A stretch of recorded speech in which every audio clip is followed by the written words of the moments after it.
Overwatch's big new cosmetic update has launched on all platforms. That means there's a ton of new skins and items to get your hands on and no time limit rushing you to get them all right away. These new cosmetics work differently than those we typically see added as part of an event with a limited time loot box.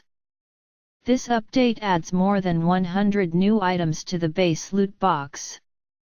In other words, these can all be unlocked at any time by playing, or you can purchase them directly through the Hero Gallery with credits.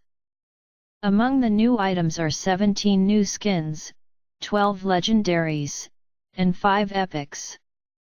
Some of these were revealed in the lead up to the update's release, but now we've gotten a look at them all. You can check them out in the gallery above, along with all the new sprays.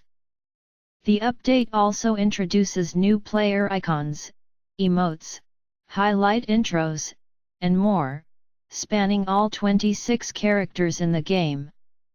Just be aware that these may be harder to get from a loot box than the typical event-specific items. Aside from the cosmetic side of things, the new update introduces a new map called Blizzard World. This is an amusement park based on Blizzard's other, non-Overwatch franchises, such as Warcraft, Diablo, and StarCraft. It's a hybrid map where teams fight to push or defend a payload through the park. On a related note, some of the new skins are actually based on characters from other franchises, such as Zarya's Barbarian outfit based on Diablo 3 and Widowmaker's Nova from StarCraft 2. The free cosmetic update is out now on PC, PS4, and Xbox One.